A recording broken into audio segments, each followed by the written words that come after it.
मुझे 2022 का T20 world cup का पाकिस्तान वर्सेस जिम्बाब्वे का मैच याद आ रहा था। मुझे यही था कि नवाज अगर आउट हो गया यहाँ पे, पीछे तो पड़ा फहीम अशरफ, शाहिनशाह अफरीदी, तो अपने तो लग जाएंगे। पाकिस्तान ने जिम्बाब्वे जैसी तगड़ी टीम को 5 विकेटों से पहले T20 मैच में शिकस्त दे दिया है। मुझे गुस्सा आता है, यकीन करो, उन पाकिस्तानियों के ऊपर, और शर्म आती है, यकीन करो, उन पाकिस्तानियों के ऊपर जिन्होंने 2% के लोगों को, 2% के ही बोलूंगा मैं, 2% के छपरी लोगों को स्टार बना। पाकिस्तान और जिम्बाब्वे आज खेला गया और हमेशा की तरह जो एशेज 2.0 का मैंने इसको नाम दिया हुआ है, ये जब भी होती है क्रिकेट ऐसा होता है कि सांसें आप जो थाम लो। पाकिस्तान वर्सेस माइटी जिम्बाब्वे जो एक दूसरे के आमने सामने आने लगे, तो कुछ तो होगा भाई जब जिम्बाब्वे सामने आएगा। लेकिन पाकिस्तान जो एंड में जीता, लेकिन बड़ी मुश्किल से पाकिस्तान जीता। सर बात करें, ये घंटे का किंग था, ये घंटे का किंग है और ये घंटे का किंग रहेगा। आज बबरों ने एक और मर्तबा अपनी औकात दिखाई, क्योंकि इसकी इतनी तारीफें कर रहे थे, इतनी तारीफें कर रहे थे, तारीफ के काबिल नहीं है, ये जिल्लत के काबिल है। इन्होंने महसूस हो रही है, एक बार बात करते रहे, अबे तुम्हें शर्म नहीं है? घोड़े लगवाने में कोई सबसे बड़ा हाथ है तो ये बबरों का है, और बार बार इसको मौका दिए जा रहे हैं, खिलाए जा रहे हैं। भैंस की टांग इसने बर्बाद करके दिया। बाबर आजम जिम्बाब्वे के सामने जिम जिम जिम्बा एलबीडब्ल्यू हो चुके हैं, अब तो जिम जिम्बा ही होंगे, क्योंकि बाबर आजम यहाँ पे मेरे को लग रहा है कि 100 मारने के बाद पागल ही हो गए थे। विराट कोहली कॉपी किए जा रहे थे, कभी ऐसा लग रहा था कि नहीं नीचे बैठ के बिल्कुल स्माइल कर रहे हैं, कभी कुछ हो रहा है, पूरा कॉपी कर रहे थे। 3 बॉल पे 0 रन बना के गए भाई साहब जिम्बाब्वे के सामने। डक बनाया भाई, 0 पे आउट हुए हैं और इवांस ने इनको यहाँ पे आउट किया, ब्रैड इवांस ने। मुजरबानी के बाद नए बाबर अंडर आ चुके हैं यहाँ पे इवांस, और जिम्बाब्वे के सामने हम सोच रहे हैं कि कौन 0 पे कौन आउट होता है, तो आप जान लीजिए कि दूसरी तरफ जो है वो अगर आप कह लें कि इमर्जिंग जो एशिया कप हो रहा है उसमें इंडिया ने बड़ी कंफर्टेबल फतह हासिल की ओमान के अगेंस्ट। लेकिन अब दोनों टीमें दोबारा से एक ड्रामेटिक फाइनल की एक मैच की दूरी के ऊपर आ गए हैं। दोनों टीमें सेमीफाइनल पहुंच गई हैं। अगर दोनों अपना सेमीफाइनल जीतती हैं तो दोबारा से एक ड्रामेटिक जो एशिया कप का फाइनल आपको देखने को मिल सकता है। बेशक इमर्जिंग है, लेकिन बहुत मजा आया था पिछले मैच में भी, मतलब एक वो सही वाली वाइब्स आना शुरू हो गई थी पिछले मैच में, और फाइनल हो गया तो एक नेक्स्ट लेवल की वाइब्स आ सकती है और एक अच्छा मैच देखने को मिल सकता है। इस तरह बात करेंगे तो अगर आप हमारे चैनल पर पहली बार आए, चैनल को अभी सब्सक्राइब करें और साथ ही बेल आइकन दबाना। तो बात का खास करते हैं नंबर 1 खबर के साथ जो हमारे पास आ रही है। तो सब जो नंबर 1 खबर आ रही है, हमारे पास खबर यही आ रही है कि पाकिस्तान और जिम्बाब्वे का जो मैच था दाऊद साहब, उसमें जो है वो एशेज 2.0 बन गया। एकदम से पाकिस्तान के ऊपर नीचे खिला। ओ भाई शुक्र है कि वो मैच सही पाकिस्तान तरीके से जीत गया। पाकिस्तान ने इस मैच को जीत लिया। इसके अंदर उस्मान खान की लक, जिम्बाब्वे की मिस फील्डिंग, ब्रेंडन टेलर की गंदी कीपिंग, जिम्बाब्वे के बॉलर्स के जिससे कहते हैं नो बॉल्स और वाइड्स, और जिम्बाब्वे के इसकी वजह से पाकिस्तान जीत गया। बाकी आपके टॉप ऑर्डर ने कोई कसर नहीं छोड़ी सी ये मैच हारने की, जिम्बाब्वे के हाथों मुंह काला करवाने की। लेकिन फकर जमान ने जो बल्लेबाजी कर दी, फकर जमान को आपने एक ओपनिंग प्लेयर को 1 डाउन पे नहीं, नंबर 4 पे नहीं, नंबर 5 के ऊपर भेजा। उस बेचारे ने नंबर 5 के ऊपर आके भी एक शानदार बल्लेबाजी कर दी, और उस्मान खान ने भी अच्छा खेला। आज तो उस्मान खान भी अच्छा खेल के चला गया, उसकी किस्मत भी साथ थी, उसने पाकिस्तान को बचा लिया। फकर जमान और उस्मान खान ने आज पाकिस्तान को एक जलालत से बचाया, क्योंकि अगर जिम्बाब्वे हमें हरा देता, हमारी क्या इज्जत रह जाती कि अपने घर के अंदर जिम्बाब्वे से हम हार रहे हैं। आपको मैं एक सिंपल चीज बताता हूं, जिम्बाब्वे पहली 48 बॉलों के ऊपर 72 स्कोर करता है, 72। पावर प्ले के अंदर वो 59 करता है। उसके बाद आपकी जो बॉलिंग थी, उसने आखिरी 72 बॉल्स के ऊपर, यानी 12 ओवर्स के अंदर, लास्ट 12 ओवर्स के अंदर उन्होंने सिर्फ 75 रन खाए। आपकी बॉलिंग ने तो कमबैक कर लिया था। 148 कोई ज्यादा टारगेट नहीं था जिसको इतना मुश्किल बना दिया गया। और मुझको ये समझ नहीं आती, जब साइम अयूब क्रिकेट खेलने आया था तो ये तेज खेला करता था, इसको तेज खेलना पसंद था। लेकिन अगर आप पिछले इसके 15 मैचेस देखोगे T20 के, ये बहुत स्लो खेल रहा है, ये टुक टुक लगाए रखता है। साइम अयूब को तो हम कहते थे कि ये तो मॉडर्न डे का प्लेयर है, पहले ओवर में 20-20 स्कोर मारना, 18-18 स्कोर मारना, हम कहे कि यार ये तो क्रिकेट पाकिस्तान की चेंज हो रही है। अब साइम अयूब क्या करता है, मुश्किल से 10 स्कोर करेगा रोड होके 15 बॉलों के ऊपर। ओ भाई हमें ये नहीं चाहिए, हमें तुम्हारा 10 बॉलों के ऊपर 20 मंजूर है, तुम्हारा मुझे नहीं पता कि फखर जमान को इतने नीचे क्यों लेके आए। देखिए फखर के साथ एक ज्यादती होती है। जैसे हम बात करते थे कि मोहम्मद हारिस जो है वो टॉप ऑर्डर के बैटर हैं, उन्हें नीचे जाके खिलाते हैं तो वो इसलिए परफॉर्म नहीं कर सके। तो फखर एक ऐसा बैटर है कि वो अगर ओपनर परफॉर्म नहीं करता तो फखर 5वें नंबर से ऊपर आ जाता है। अगर वो 5वें नंबर पे फ्लॉप होता है तो फखर को ओपनिंग से हटा के 5वें नंबर पे, और जिस नंबर पे भी फखर जमान को बैटिंग के लिए भेजे वहां पे परफॉर्म करता है। आज के वो 42 रन की इनिंग्स अगर ना होती तो मेरे ख्याल में पाकिस्तान बहुत मुश्किल सूरत हाल से दुचार हो सकता था।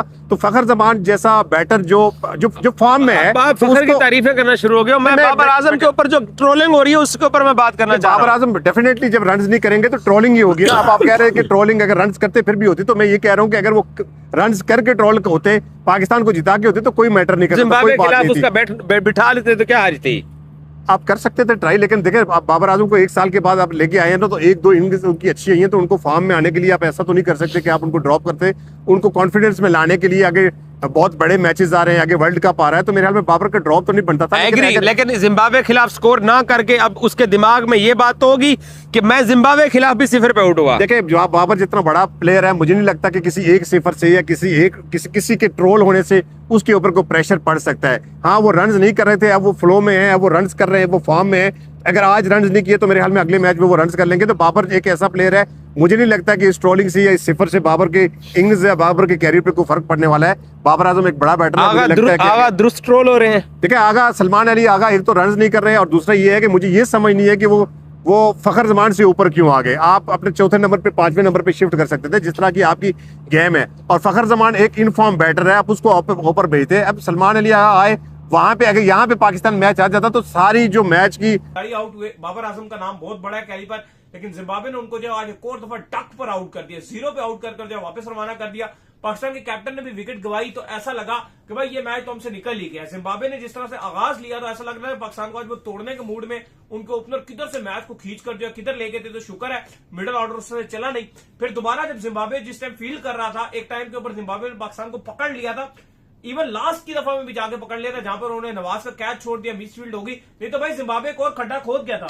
देखिए समझ नहीं आता कि पाकिस्तान जिम्बाब्वे को इतनी रिस्पेक्ट क्यों देता है। बाकी टीम जिम्बाब्वे को एक मिनो टीम्स की तरह ट्रीट करते हैं, लेकिन हम ऐसा लगता है कि उनको ऑस्ट्रेलिया हमें उनके अंदर नजर आता है, या उनके अंदर इंग्लैंड नजर आता है, या कोई और बड़ी टीम हमें उनके अंदर नजर आती है। पता नहीं, जैसे 2022 में वर्ल्ड कप का मैच था, मैं और अली साहब पूरी दुआएं मांग रहे थे, लेकिन उस टाइम हाथों से वो मैच निकल गया। नवाज वहीं पर खड़े हुए थे। आज ऑलमोस्ट वही सिनेरियो बन गया था। अगर आप शुरू से इस मैच का प्रीव्यू करो तो जिम्बाब्वे ने बहुत कमाल बैटिंग की। 90 पर उनका एक खिलाड़ी आउट था, वहां पे कोलैप्स हुआ और पूरी की पूरी जिम्बाब्वे 147 पर ऑल आउट होगी।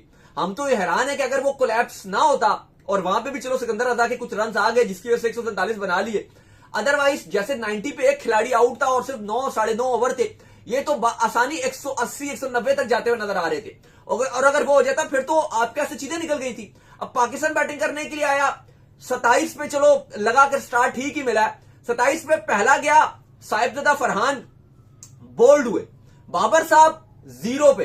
बाबर का भी ऐसा लगा रहा है कि रिकॉर्ड बना दिए उन्होंने, शायद अफरीदी का भी रिकॉर्ड तोड़ डाला T20 में अंडों का। 9th T20 का अंडा डक बाबर आजम को मिली। वैसे ही फैंस इतना बाबर आजम को देखने के लिए स्टेडियम आते हैं। ऑलरेडी सर्दी बहुत है, अब तो फैंस भी आज कम ही आए थे, बहुत ज्यादा नहीं थे, आधा ऑलमोस्ट स्टेडियम था। लेकिन अनलकी रहे फैंस बेचारे, देखने के लिए आए थे। बाबर आजम 0 पे गए, ठीक है अंपायर्स कॉल थी, वो आउट हो गए। कप्तान सलमान अली आगा, हम बार बार कहते हैं कि उनको ओडीआई का आप कप्तान बना दीजिए, लेकिन T20। तो दोस्तों पाकिस्तान मीडिया बिल्कुल भी खुश नहीं है, आप लोग रिएक्शन देखा होगा। और क्योंकि पाकिस्तान ये मैच हारते हारते जीता है, इसलिए वो लोग बिल्कुल भी खुश नहीं है। और बाबर आजम 0 पे आउट हुआ तो भाई ये लोग तो अनब शनब बोलने लगे। बाबर आजम भी भाई क्या करे यार, उसकी तो अलग है। बाबर आजम रन करे तो फिर भी दिक्कत, ना करे तो फिर भी दिक्कत। ये लोग फुल कॉमेडी है भाई इनका मीडिया। हम लोगों को तो एंटरटेन करते हैं, हम लोग का क्या, हम लोग मज़े लेंगे, हम लोग मज़े लेते आते हैं। ठीक है दोस्तों, आप लोग को वीडियो अगर अच्छा लगे तो लाइक सब्सक्राइब जरूर से कर देना, और मिलते हैं बाद में। जय हिंद, वंदे मातरम, लव यू दोस्तों। ये स्लो इनिंग्स नहीं मंजूर, लेकिन वो हर मैच में यही काम कर रहा है। दूसरा वो साहिबजादा फरहान, हमें तो बुमराह लेके डूब गया ना। बुमराह इससे छक्के खाता ना, ये आज टीम में होता। बुमराह को उसने छक्के मार दिए, उसको वो हमें लेके डूब गया, क्योंकि देखा जाए तो वो कोई इनिंग्स नहीं थी, वो स्लो इनिंग्स थी। 44 या फिर एक 50 की पहले 2 मैचेस के अंदर इंडिया के, वो स्लो था, काफी स्लो था, लेकिन उसकी वाह वाह हो रही है।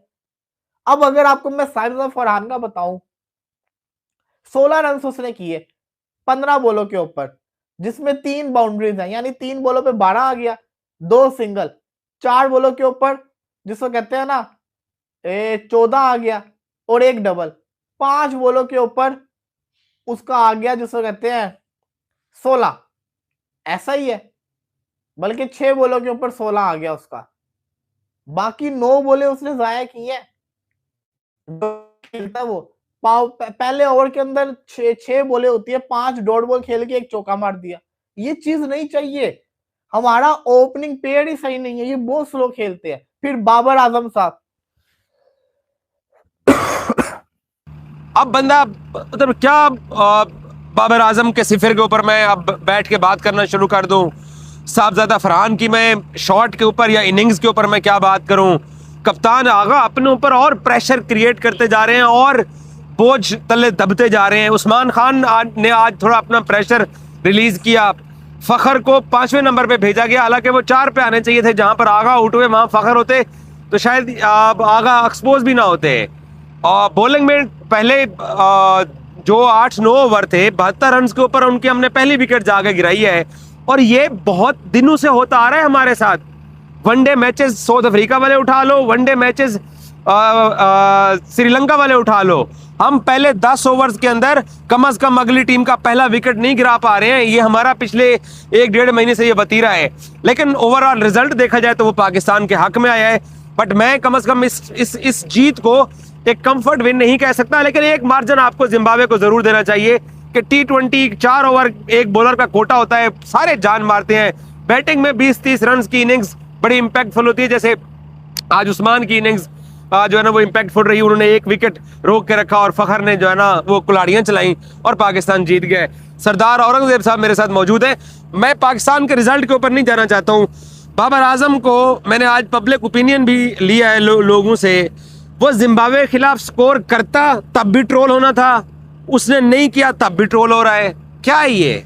देखिए दुरुस्त कहा आपने कि बाबर आजम को रन तो करने चाहिए थे। देखिए ट्रोलिंग की बात तो ठीक है, लेकिन रन करके अगर आप ट्रोल होते हो जिसको पाकिस्तान का फायदा हो, पाकिस्तान से जिससे जीते, तो मेरे ख्याल में कोई बुरी बात नहीं है। बाबर आजम हो गए, सलमान अली आगा हो गए, ये 2 टॉप ऑर्डर के बैटर हैं, और फिर